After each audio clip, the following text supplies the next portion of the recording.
Namaste and welcome.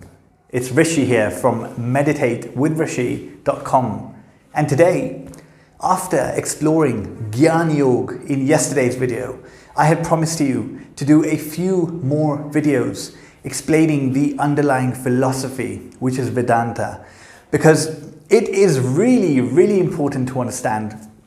It is the pinnacle of Indian spirituality. Vedanta means the end of knowledge. Once you understand this, there are no more questions that you will have. You will understand everything, essentially. So it's a really important philosophy for any student, on the path of spirituality, essentially. So what we're going to do today is to get a deeper understanding of what does this mean, okay? So what we're looking at specifically is Advaita Vedanta. Advaita means not two. It is a non-dual philosophy, which is basically telling us that everything is one. The principle of oneness, essentially. It is telling us that matter and energy are not two different realities. What does this mean? It means very simply that you, as an individual, and the world that you see around you are not two different realities. It is all one.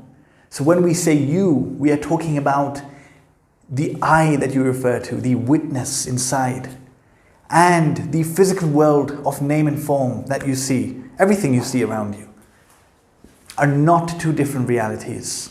And when you realize this,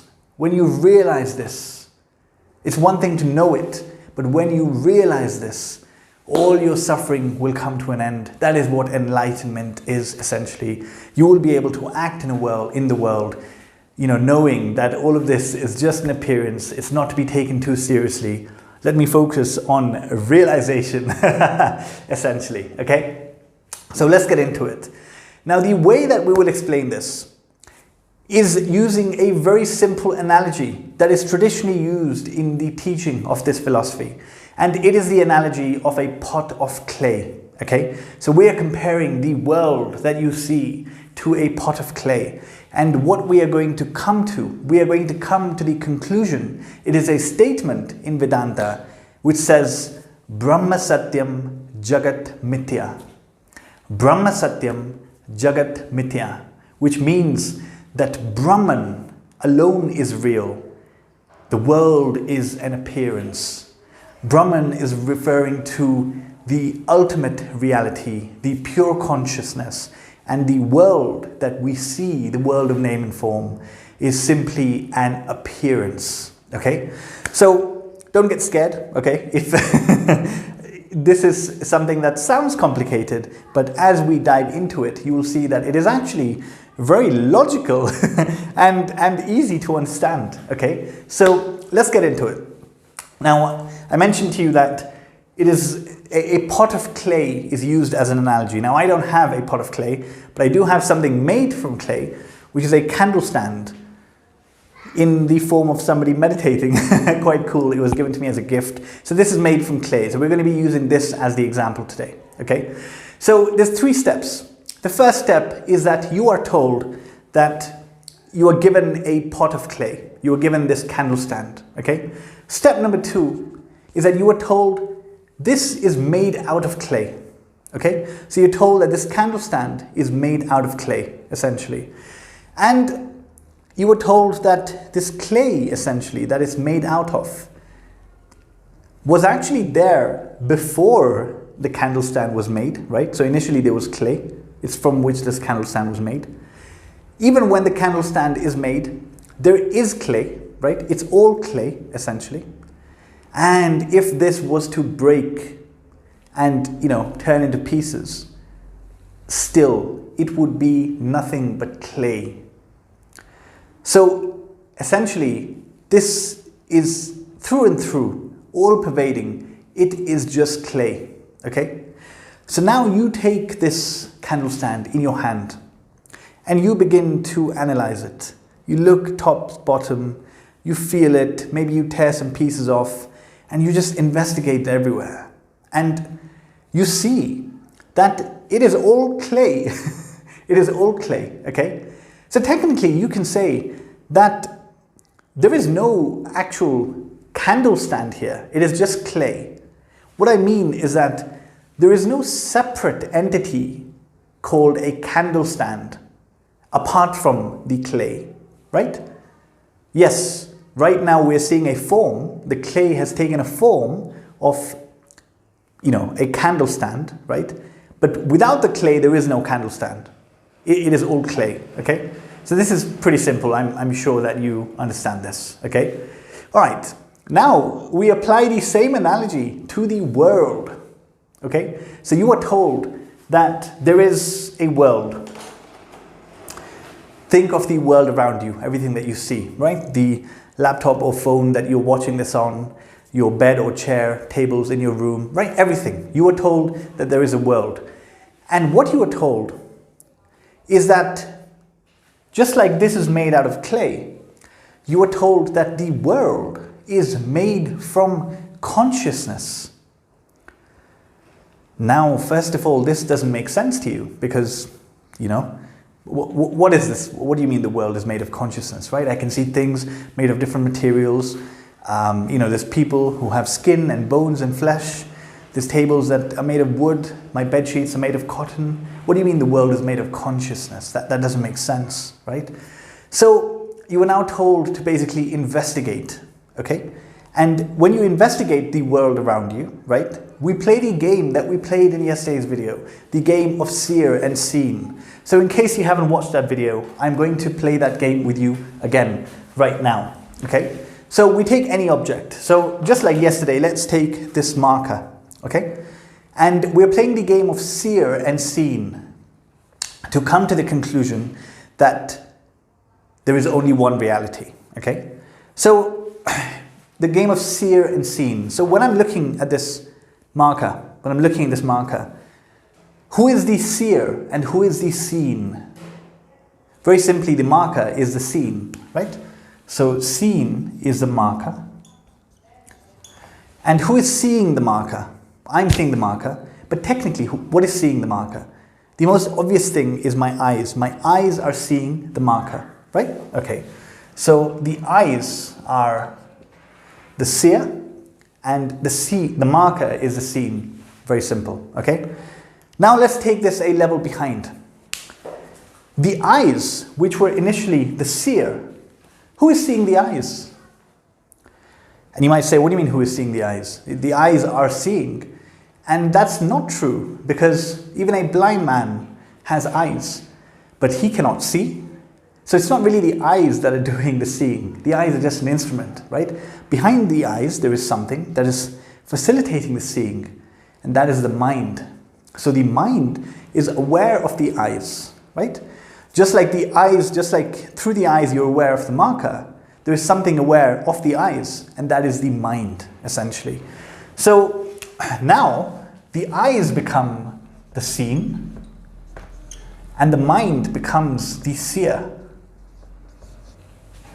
Make sense? It's pretty simple, right?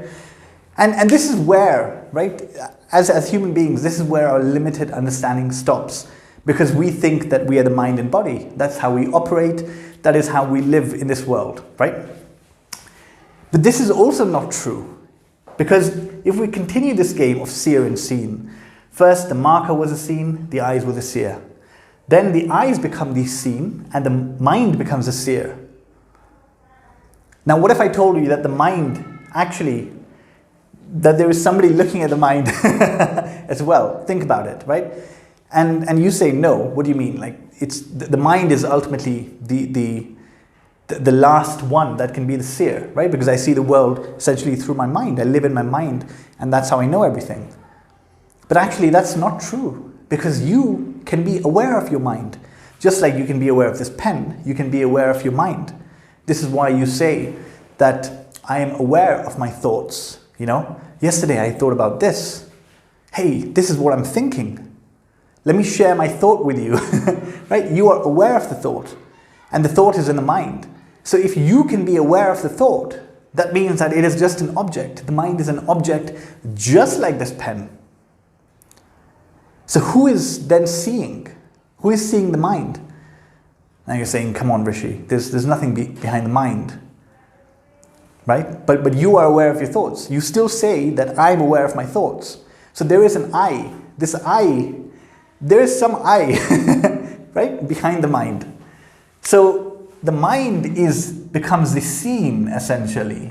And the seer is this I, okay? What we refer to as I. This I essentially is the witness, the witnessing consciousness, essentially. Witnessing consciousness that is witnessing everything. It is witnessing the most physical thing that is outside, like the marker through the eyes, okay? But it is also witnessing the eyes through the mind. And it is also witnessing the mind itself. It can be aware of the thoughts. So everything in the physical world that you thought was you is actually not you. You are this I, this witness who is witnessing the entire world. So this essentially is what is known as pure consciousness. This is pure consciousness. And this is what Vedanta is referring to as Brahman, the one soul reality. So let's come back to the clay example now, right? In the clay example, you did some investigation. You looked at, sorry, I've thrown it. You looked at the candle stand and you saw that everywhere it is clay. Everything through and through is clay. And now, in the same way, we are investigating the world. And when we deeply investigate the world, we see that ultimately, it is only because of the witnessing consciousness that everything else exists, right? If there were no eyes, would there still be a marker? Yes. A blind person, even though a blind person can't see, he can still touch the marker, right? Even if there was no mind, let's say that you become, you get a disease, God forbid, where your mind stops working. Would this pen still exist? The answer is yes, right? It would still exist. But if this was to cease, if the I was to cease, if the consciousness, the one witnessing everything, was to cease, would this pen still exist? Of course not. Of course not. When you die, this is what death is, right? The physical death. When you die, the world around you ceases to exist for you. It completely ceases to exist. It is only there because of consciousness. It is because of consciousness that you can witness the world. Now you're probably thinking that, come on, that's not true, because even if you die, the world still continues. Where does it continue? For whom? For other people? Those other people still have the same consciousness that they are witnessing it through. Right? If that consciousness wasn't there, they would not be able to witness the world. So this consciousness is actually the same. It is not different. It is not that you have a different consciousness, or I have a different consciousness, or animals have a different consciousness. No. It is one all-pervading consciousness. This is the ultimate reality known as Brahman in Vedanta. Now you can call it anything, but ultimately it is the one ultimate reality. And in the Indian tradition, this is what is also called as God. Any god that you pray to is a symbol of this pure consciousness. Take Shiva. Shiva literally means awake, conscious, right? That's why he is pure consciousness. That essentially is what it is. So this is why the universe is often referred to as a dream of God, the dream of Vishnu, or the dream of Shiva. Or sometimes in the modern world, you hear that we are living in some kind of computer simulation, that it is all just an illusion. It's simply because it is an appearance. It is an appearance within consciousness. So another example of this is like a movie that is playing on a cinema screen. The cinema screen is just a plain white sheet. Call that pure consciousness. And on that plain white sheet appears the movie, appears the actors and the actresses, and everything, the whole drama appears on that screen. But without that screen, it cannot appear. You cannot watch the movie without the screen. So I hope that makes sense, okay? And look, if it doesn't make sense, no problem. This is something initially that can be difficult to grasp, but watch the video a couple of times, do some reading on it online, and it will begin to make sense to you, right? It's because within you there is this witness that is witnessing everything, right? Even when you go to sleep, or when you have a dream, or when you're awake, it is the same witness that is witnessing all those states. We'll do that in another video. But ultimately, it is just one consciousness.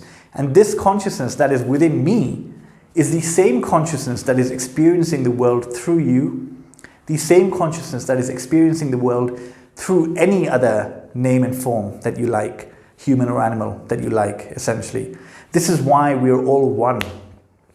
This is why the law of karma works, because we are all one, essentially. What you do to somebody will come back to you, because we're all one, essentially. So when you know this, and when I say know this, I mean when you know this experientially, not theoretically, not what we're saying over here, right? This is the first step. Having the knowledge is the first step, because otherwise you wouldn't know. But then experiencing it, essentially, this is what the path is all about. This is why we do the meditation and the spiritual practice, essentially. This is what it is all about, to ultimately have that realization. So, some of you may be thinking that, okay, if this is true, if everything that I'm seeing around is just an appearance, then what does that mean for my life? What does that mean for my life? Does it mean I stop living? I stop trying to be successful? I stop trying to help others? Ultimately, it's just an appearance, right? So why should I actually put any effort into this? Why not just sit back and relax, right? So that's actually, it is a valid question, and it is an important question, right? So to understand that, like how should we live our life, essentially, having this knowledge now? That's important. So in tomorrow's video, we will be covering this question. We'll be looking at it, and I will be explaining to you the 3 different types of reality within this one reality, okay? And then you will have a very clear understanding of how to live your life, how to conduct yourself. What is the purpose, essentially, of all of this? Deep questions. So, if you're watching this video, you're definitely somebody that is interested in this. So I really hope it makes sense. If you have questions, I'm happy to still, go deeper and answer them. But yes, in tomorrow's video, we will be covering the deeper answer that, okay, if this is all true, then how should I actually be operating, right? So I will see you in tomorrow's video. Thank you very much. Namaste.